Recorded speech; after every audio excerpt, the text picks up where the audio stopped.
Fala rapaziada, saudações vascaínas a você que nos assiste em todo o Brasil. Eu me chamo Diego Faria, você está no canal O Vasco é Nosso e aqui você fica muito bem informado exatamente tudo aquilo que acontece no nosso gigantesco Vascão da Gama. Beleza, rapaziada? Nesse vídeo aqui a gente vai estar falando, do futsal do Vasco, entrevista que o Pedrinho deu ao podcast Vascaíno, contratos que vão ser obrigados a ser cumpridos, a SAF do Vasco, a nossa assunto principal desse vídeo, enfim. Tudo isso e muito mais dentro desse vídeo. Então antes de começar, eu peço a você deixar o dedão no like aí para ajudar esse vídeo a chegar a mais pessoas. Peço que você também compartilhe e comente também esse vídeo. E eu peço que você se inscreva no canal, que está assistindo a gente pela primeira vez aí. Vai lá, se inscreve no canal. Nosso canal vem tendo uma adesão muito boa aí pela torcida vascaína nos últimos dias. Então peço que você ajude essa corrente aí para ajudar o nosso canal a crescer cada vez mais. Beleza, rapaziada? Então vamos lá, sem muita delonga, vamos direto aos assuntos aí, que é o que nos interessa. Vamos começar falando, galera, sobre o futsal sub-20 do Vasco, dirigido aí pelo Eduardo Cassiano, né, que o Pedrinho deu essa pasta a ele para que ele coordenasse, deu carta branca para ele correr atrás de patrocinadores, enfim. E tá fazendo um belíssimo trabalho. Fomos campeões cariocas, né, no último jogo lá, porque o time do Magé amarelou, não quis jogar em Petrópolis, em Teresópolis, perdão. E jogou com o Sub-20 lá no Vasco, Magé. O Vasco venceu por 4-1 e foi campeão carioca de 2024 em relação ao nosso futsal. O gol foram marcados por 2 de Romário, um do Nick e um do Eric, né? Então, parabéns à rapaziada. Vasco campeão carioca Sub-20.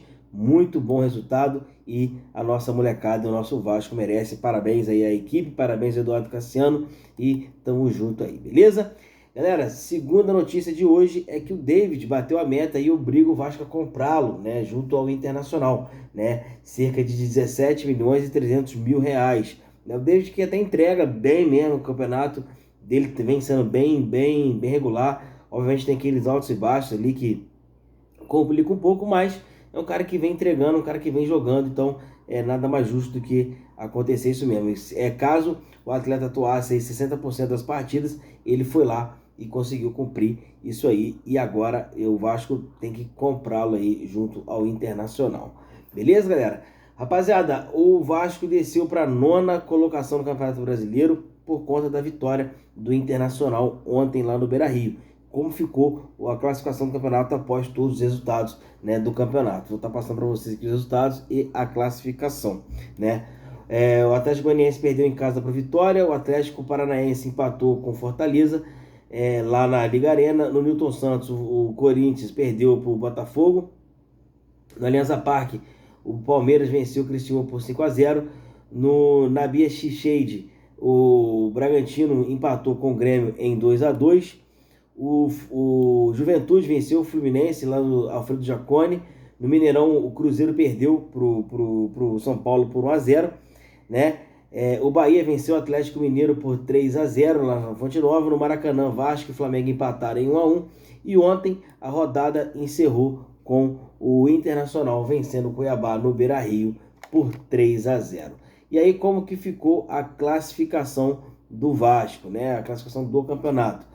Botafogo com 53 pontos, Palmeiras com 50, Fortaleza em terceiro com 49, Flamengo com 45, São Paulo com 42, São Paulo com 44, perdão, na 5ª colocação, Bahia com 42, o Cruzeiro com 41, Internacional com 38, Vasco com 35, o Atlético Mineiro com 33, o Juventude com 32, o Bragantino com 31, com 30 o Atlético Paranaense.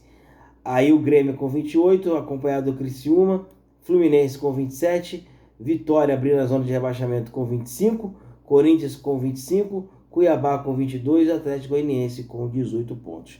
Assim ficou a nossa classificação do Campeonato Brasileiro, né, até o momento. Beleza, galera? Rapaziada, vamos estar falando agora do Pedrinho, né? Pedrinho que deu entrevista lá ao podcast com o Valtino, né? Ficou muito boa a entrevista, gostei, geral mesmo. Vou estar deixando o vídeo dele passando aqui para vocês entenderem mais ou menos o que o Pedrinho falou, beleza? Daqui a pouco a gente comenta. Acesso da base com o futebol profissional, isso aí é Então, é o caminho do negócio, porque, não pode assim, ter essa divisão, né? Não, são 40 anos das pessoas contando mentira para o torcedor. Então, assim, para você mudar isso em pouco tempo é muito difícil. Só que o que eu quero dizer é o seguinte, é muito mais fácil, eu como gestor, ter práticas antigas de autoproteção do que eu me expor. Sim. Então eu poderia falar um monte de coisa aqui me protegendo, mas não é isso que eu acredito. Eu acredito que como é que a gente tem capacidade e coragem de investir 15 milhões em um atleta e não tem coragem de investir 15 milhões na base?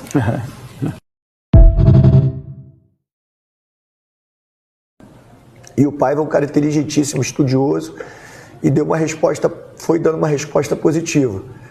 E aquilo ali também me ajudou, com muita humildade mesmo, eu falo, foi desempenhando, foi ganhando, isso foi me dando segurança de manter, né, o Paiva, até, obviamente, ele ser efetivado, que não preciso falar publicamente, mas já falando, por todo o trabalho que ele faz e o conhecimento que ele tem, e por vir da base, que para mim é o grande potencial do Vasco, que é pouco explorado, e a gente pode explorar isso através até de um cara que conhece muito bem. Além de mim e do Felipe, que nós viemos dali, ele é um cara que é da base. E os atletas gostam dele, o trabalho do dia a dia é bom. Então, assim, foi ganhando corpo, foi ganhando carcaça, também ele é um treinador muito jovem. As vitórias foram dando respaldo para ele mesmo, mais segurança para ele poder botar em prática. Como vocês viram aí a sinceridade do Pedrinho, né? Falando de como era tratado o torcedor, das mentiras que trataram o torcedor com bastante tempo, e ele tentando mudar isso a pouco, assim, ele, cara, muito diferente mesmo, o Pedrinho tá botando, assim, o Vasco no lugar que ele merece, e com verdades, a gente vem trabalhando aí para que as coisas aconteçam da melhor forma possível. Já do Rafael Paiva, todo mundo já sabia, né? Só não era oficializado como oficializou hoje lá. O Pedrinho deu esse furo de notícias, assim, entre aspas, para um canal vascaíno que é muito bacana, né? A imprensa toda batendo em cima do Pedrinho querendo saber, ele foi lá, falou para uma mídia do Vasco, né? Um canal do Vasco. Então isso é interessantíssimo, porque dá moral para quem é da casa, né? Eu, cara, concordo com tudo que o Pedrinho falou. Rafael Paiva entrega muito o que ele faz ali, e é muito importante para o Vasco, né, nesse momento, né? Revelou também, né, que não nos vídeos, né, como vocês viram, mas o potencial construtivo do Vasco deu uma travada por enquanto, faltando algumas coisas acontecerem ali, né, para poder fazer com que o Vasco consiga de fato fazer essas negociações terminarem, para que o Vasco consiga colocar o potencial construtivo do Vasco, conseguir vender para poder fazer. O contrato era para ter sido assinado na última semana, né? Mas estão andando ali, apesar de parado, né? As coisas estão caminhando para que se resolva o quanto antes. O Vasco tem aí a tão sonhada reforma de São Januário, batido martelo, e a gente consiga aí de fato sonhar com coisas maiores aí pro Vasco nesse ano de 2025, já com a nossa reforma em andamento.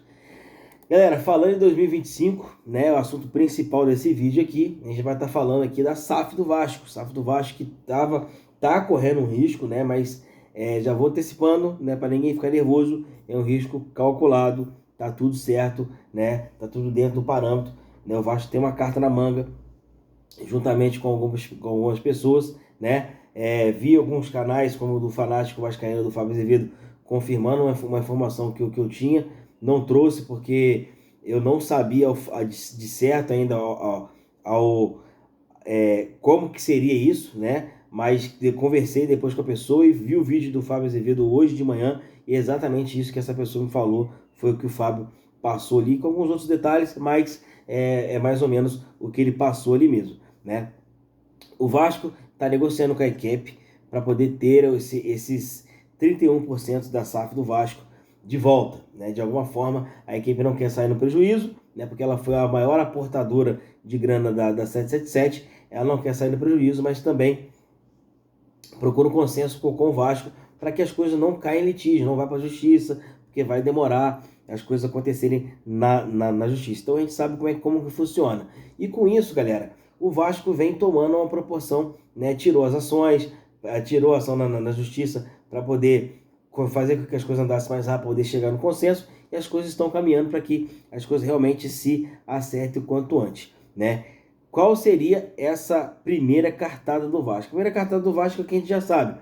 O Vasco quer um comprador majoritário. O Vasco quer arrumar um comprador. Mas não está aparecendo um comprador como o Vasco queria que fosse. Existem algumas especulações. Existe aí algumas empresas interessadas que vêm negociando, mas ainda não chegaram num consenso. E qual seria esse plano B, essa cartada do Vasco? É o Vasco passar a ser o majoritário da SAF. Não deixaria o modelo da SAF do Vasco se manteria, porém o Vasco vai ser o majoritário, buscando aí somente um sócio minoritário. Para quê? Por que isso está acontecendo agora? Existe esse movimento muito forte dentro do Vasco para que o controle da SAF do Vasco fique com o Vasco. E as coisas fora de campo vêm caminhando muito bem para isso. Por quê? O time vai meio de tabela no Brasileiro, não sem muito risco, né? O risco nosso aí é de entrar no G4 quanto antes, no G6 ali, né? Alcançar o G6, né? Estamos bem na Copa do Brasil, ou seja, fora de campo as coisas, dentro de campo as coisas vêm andando, porque as coisas fora de campo tomem outra proporção.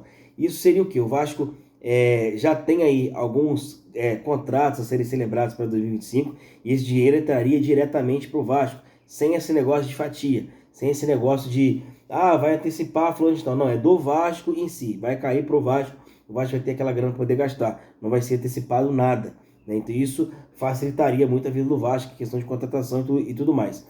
Uma coisa que está pesando muito também para o Vasco é a chance real do Vasco disputar uma competição internacional no ano que vem, né? Tanto a Copa do Brasil está dando essa oportunidade para a gente, caso o Vasco seja campeão, e eu acredito que possa ser, a gente pode chegar sim ao título da Copa do Brasil, como também na Sul-Americana ou na Libertadores pelo Campeonato Brasileiro. Se a gente vence a Copa do Brasil, estamos na Libertadores. Se a gente chega ali entre os 16 ali do Campeonato Brasileiro, também estamos na Libertadores. Com isso, dali fica na meiuca, meio de tabela, uma Sul-Americana. Isso valoriza a marca do Vasco, isso faz com que patrocinadores procurem mais o Vasco, queiram mais o Vasco, faz com que jogadores grandes queiram jogar no Vasco. Isso facilitaria muito mais aí a nossa corrida, né, para ter patrocinadores de alto nível, né? Isso facilitaria um pouco mais.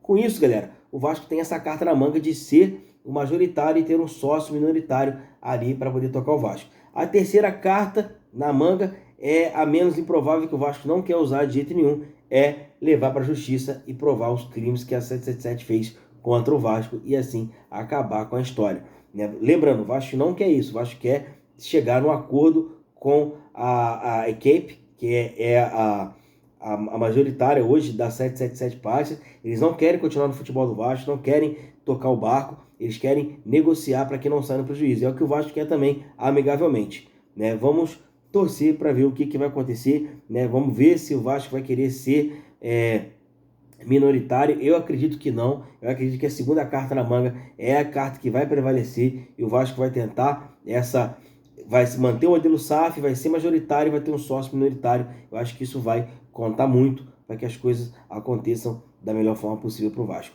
Se as coisas continuarem acontecendo aí da maneira que vem acontecendo dentro de campo, as coisas fora de campo também se facilitam um pouco mais. Beleza, rapaziada? Vou ficando por aqui. Peço para você deixar aquele likezão que ajuda bastante. Se inscreva no canal também para ajudar a gente a crescer cada vez mais. Comenta, compartilha e tamo junto. Valeu!